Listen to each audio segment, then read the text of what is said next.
Chapter 31. Martin had encountered his sister Gertrude by chance on Broadway, as it proved, a most propitious, yet disconcerting chance. Waiting by the corner for a car, she had seen him first, and noted the eager, hungry lines of his face and the desperate, worried look of his eyes. In truth, he was desperate and worried. He had just come from a fruitless interview with the pawnbroker, with whom he had tried to wring an additional loan on his wheel. The muddy fall weather having come on, Martin had pledged his wheel some time since, and retained his black suit. "There's the black suit," the pawnbroker, who knew his every asset, had answered. "You needn't tell me you've gone and pledged it with that Jew Lipka, because if you have—" The man had looked the threat, and Martin hastened to say, "No, I've got it, but I want to wear it on a matter of business." "All right," the mollified usurer had replied, "and I want it on a matter of business before I can let you have any more money. You don't think I'm in it for my health."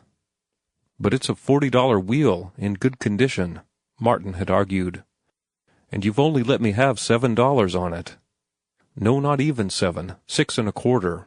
You took the interest in advance." "If you want some more, bring the suit," had been the reply, that sent Martin out of the stuffy little den, so desperate at heart as to reflect it in his face and touch his sister to pity. Scarcely had they met when the Telegraph Avenue car came along and stopped to take on a crowd of afternoon shoppers. Mrs. Higginbotham divined from the grip on her arm as he helped her on that he was not going to follow her. She turned on the step and looked down upon him. His haggard face smote her to the heart again. "Ain't you comin'?" she asked. The next moment she had descended to his side. "I'm walking, exercise, you know," he explained. "Then I'll go along for a few blocks," she announced. "Maybe it'll do me good. I ain't been feelin' too spry these last few days." Martin glanced at her and verified her statement in her general slovenly appearance, in the unhealthy fat in the drooping shoulders, the tired face and the sagging lines, and in the heavy fall of her feet without elasticity, a very caricature of the walk that belongs to a free and happy body. "You'd better stop here," he said, though she had already come to a halt at the first corner, "and take the next car." "My goodness, if I ain't all tired already," she panted. "But I'm just as able to walk as you and them souls. They're that thin they'll just bust long before you get out to North Oakland." "I've a better pair at home," was the answer. "Come out to dinner tomorrow," she invited irrelevantly. "Mr. Higginbotham won't be there. He's going to San Leandro on business." Martin shook his head, but he had failed to keep back the wolfish, hungry look that leapt into his eyes at the suggestion of dinner. "You haven't a penny, Mart, and that's why you're walking. Exercise." She tried to sniff contemptuously, but succeeded in producing only a sniffle. "Here, let me see." And, fumbling in her satchel, she pressed a $5 piece into his hand. "I guess I forgot your last birthday, Mart," she mumbled lamely. Martin's hand instinctively closed on the piece of gold. In the same instant he knew he ought not to accept, and found himself struggling in the throes of indecision. That bit of gold meant food, life, and light in his body and brain, power to go on writing, and, who was to say, maybe to write something that would bring in many pieces of gold. Clear on his vision burned the manuscripts of 2 essays he had just completed. He saw them under the table on top of the heap of returned manuscripts for which he had no stamps, and he saw their titles just as he had typed them: The High Priests of Mystery and The Cradle of Beauty. He had never submitted them anywhere.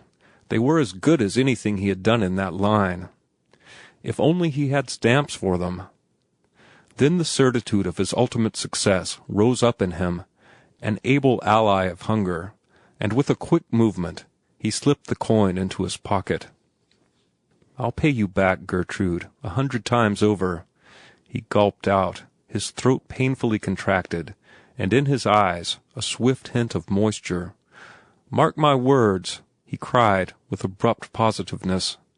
"Before the year is out, I'll put an even 100 of those little yellow boys into your hand. I don't ask you to believe me. All I ask you to do is wait and see." Nor did she believe. Her incredulity made her uncomfortable, and failing of other expedient, she said, "I know you're hungry, Mart. It's sticking out all over you. Come in to meals any time. I'll send one of the children to tell you when Mr. Higginbotham ain't to be there. And Mart—" He waited, though he knew in his secret heart what she was about to say. So visible was her thought process to him. "Don't you think it's about time you got a job?" "You don't think I'll win out?" he asked. She shook her head. "Nobody has faith in me, Gertrude, except myself." His voice was passionately rebellious. "I've done good work already, plenty of it, and sooner or later it will sell." "How do you know it is good?" "Because—" He faltered as the whole vast field of literature and the history of literature stirred in his brain and pointed the futility of his attempting to convey to her the reasons for his faith. "Well, because it's better than 99% of what is published in the magazines."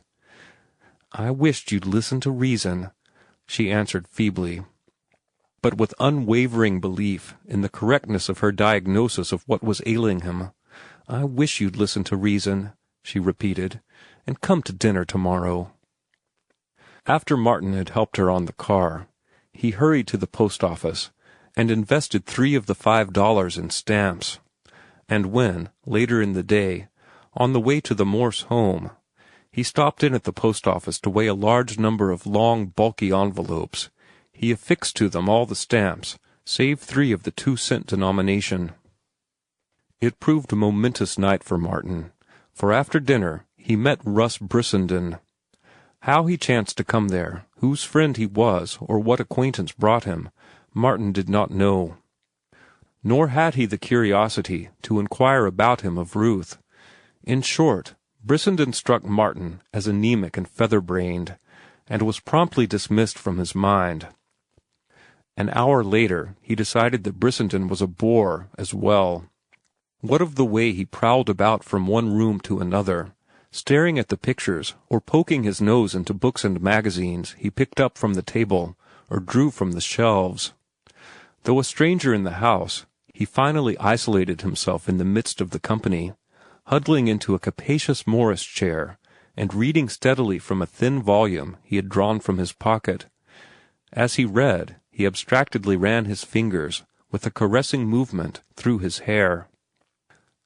Martin noticed him no more that evening, except once when he observed him chaffing with great apparent success with several of the young women.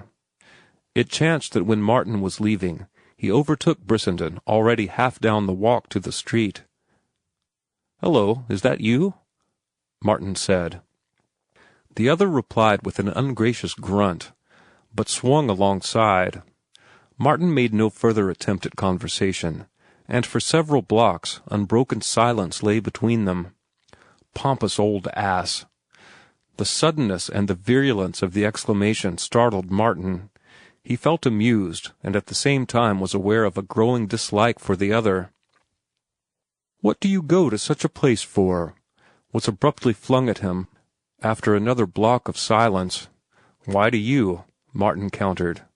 "Bless me, I don't know," came back. "At least this is my first indiscretion. There are 24 hours in each day, and I must spend them somehow. Come and have a drink." "All right," Martin answered. The next moment he was nonplussed by the readiness of his acceptance.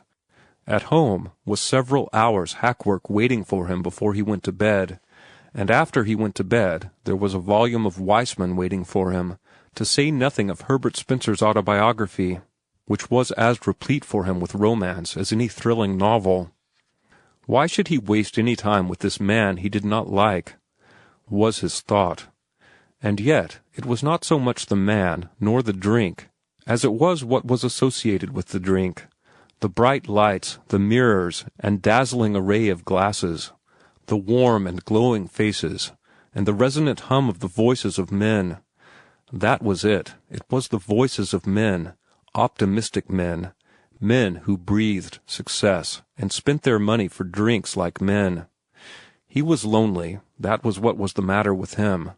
That was why he had snapped at the invitation, as a bonita strikes at a white rag on a hook. Not since with Joe, at Shelley Hot Springs, with the one exception of the wine he took with the Portuguese grocer, had Martin had a drink at a public bar. Mental exhaustion did not produce a craving for liquor, such as a physical exhaustion did, and he had felt no need for it. But just now he felt desire for the drink, or rather, for the atmosphere wherein drinks were dispensed and disposed of. Such a place was the grotto, where Brissenden and he lounged in capacious leather chairs and drank scotch and soda. They talked about many things, and now Brissenden and now Martin took turn in ordering scotch and soda. Martin, who was extremely strong-headed, marveled at the other's capacity for liquor, and ever and anon broke off to marvel at the other's conversation. He was not long in assuming that Brissenden knew everything, and in deciding that here was the second intellectual man he had met. But he noted that Brissenden had what Professor Caldwell lacked, namely, fire, the flashing insight and perception, the flaming uncontrol of genius. Living language flowed from him. His thin lips, like the dies of a machine, stamped out phrases that cut and stung, or again, pursing caressingly about the inchoate sound they articulated, the thin lips shaped soft and velvety things, mellow phrases of glow and glory, of haunting beauty, reverberant of the mystery and inscrutableness of life. And yet again the thin lips were like a bugle, from which rang the crash and tumult of cosmic strife, phrases that sounded clear as silver, that were luminous as starry spaces, that epitomized the final word of science, and yet said something more, the poet's word, the transcendental truth, elusive, and without words which could express, and which none the less found expression in the subtle and all but ungraspable connotations of common words. He, by some wonder of vision, saw beyond the farthest outpost of empiricism, where was no language for narration, and yet, by some golden miracle of speech, investing known words with unknown significances, he conveyed to Martin's consciousness messages that were incommunicable to ordinary souls. Martin forgot his first impression of dislike. Here was the best the books had to offer coming true. Here was an intelligence, a living man for him to look up to. "I am down in the dirt at your feet," Martin repeated to himself again and again. "You've studied biology," he said aloud, in significant allusion. To his surprise, Brissenden shook his head. "But you are stating truths that are substantiated only by biology," Martin insisted, and was rewarded by a blank stare. "Your conclusions are in line with the books you must have read." "I am glad to hear it," was the answer. "That my smattering of knowledge should enable me to short-cut my way to truth is most reassuring. As for myself, I never bother to find out if I am right or not. It is all valueless anyway. Man can never know the ultimate verities." "You are a disciple of Spencer," Martin cried triumphantly. "I haven't read him since adolescence, and all I read then was his education." "I wish I could gather knowledge as carelessly," Martin broke out half an hour later. He had been closely analyzing Brissenden's mental equipment. "You are a sheer dogmatist, and that's what makes it so marvelous. You state dogmatically the facts which science has been able to establish only by a posteriori reasoning. You jump at correct conclusions. You certainly short-cut with a vengeance. You feel your way with the speed of light, by some hyper-rational process, to truth." "Yes, that was what used to bother Father Joseph and Brother Dutton," Brissenden replied. "Oh, no," he added, "I am not anything. It was a lucky trick of fate that sent me to a Catholic college for my education. Where did you pick up what you know?" and while Martin told him, he was busy studying Brissenden, ranging from his long, lean, aristocratic face and drooping shoulders to the overcoat on a neighboring chair. Its pockets sagged and bulged by the freightage of many books. Brissenden's face and long, slender hands were browned by the sun. Excessively browned, Martin thought. This sunburn bothered Martin. It was patent that Brissenden was no outdoor man. Then how had he been ravaged by the sun? Something morbid and significant attached to that sunburn was Martin's thought as he returned to a study of the face, narrow, with high cheekbones and cavernous hollows, and graced with as delicate and fine an aquiline nose as Martin had ever seen. There was nothing remarkable about the size of the eyes. They were neither large nor small, while their color was a nondescript brown, but in them smoldered a fire, or rather, lurked an expression dual and strangely contradictory. Defiant, indomitable, even harsh to excess, they at the same time aroused pity. Martin found himself pitying him, he knew not why, though he was soon to learn. "Oh, I'm a lunger," Brissenden announced, offhand, a little later, having already stated that he came from Arizona. "I've been down there a couple of years, living on the climate. Aren't you afraid to venture it up in this climate?" "Afraid?" There was no special emphasis of his repetition of Martin's word, but Martin saw in that ascetic face the advertisement that there was nothing of which it was afraid. The eyes had narrowed till they were eagle-like, and Martin almost caught his breath as he noted the eagle beak with its dilated nostrils, defiant, assertive, aggressive, magnificent, was what he commented to himself. His blood thrilling at the sight, aloud he quoted, "Under the bludgeoning of chance, my head is bloody but unbowed." "You like Henley," Brissenden said, his expression changing swiftly to large graciousness and tenderness. "Of course, I couldn't have expected anything else of you. Ah, Henley! A brave soul! He stands out among contemporary rhymesters, magazine rhymesters, as a gladiator stands out midst a band of eunuchs." "You don't like the magazines?" Martin softly impeached. "Do you?" was snarled back at him so savagely as to startle him. I write, or rather try to write, for the magazines," Martin faltered. "That's better," was the mollified rejoinder. "You try to write, but you don't succeed. I respect and admire your failure. I know what you write. I can see it with half an eye. And there's one ingredient in it that shuts it out of the magazines. It's guts. And magazines have no use for that particular commodity. What they want is wish-wash and slush, and God knows they get it, but not from you." "I'm not above hack work," Martin contended. "On the contrary."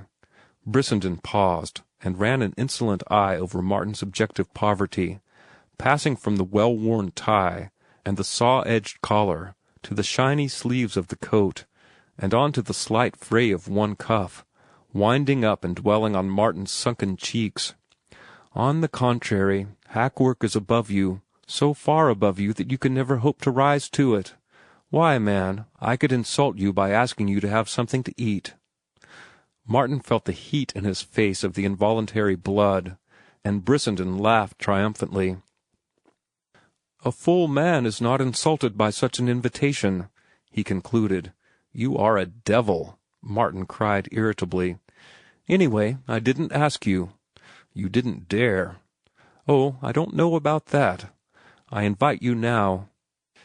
Brissenden half rose from his chair as he spoke, as if with the intention of departing to the restaurant forthwith. Martin's fists were tight clenched, and his blood was drumming in his temples. "Bosco, he eats 'em alive, eats 'em alive!" Brissenden exclaimed, imitating the spider of a locally famous snake-eater. "I could certainly eat you alive," Martin said, in turn running insolent eyes over the other's disease-ravaged frame. "Only I'm not worthy of it." "On the contrary," Martin considered, Because the incident is not worthy." He broke into a laugh, hearty and wholesome. "I confess you made a fool of me, Brissenden. That I am hungry, and you are aware of it, are only ordinary phenomena, but there's no disgrace. You see, I laugh at the conventional little moralities of the herd, and then you drift by, say a sharp, true word, and immediately I am the slave of the same little moralities." "You were insulted," Brissenden affirmed. "I certainly was, a moment ago. The only prejudice of early youth, you know. I learned such things then, and they cheapen what I have since learned. They are the skeletons in my particular closet. But you've got the door shut on them now." "I certainly have." "Sure?" "Sure." "Then let's go get something to eat." "I'll go you," Martin answered, attempting to pay for the currant scotch and soda with the last change from his $2, and seeing the waiter bullied by Brissenden into putting that change back on the table. Martin pocketed it with a grimace, and felt for a moment the kindly weight of Brissenden's hand on his shoulder. End of chapter 30.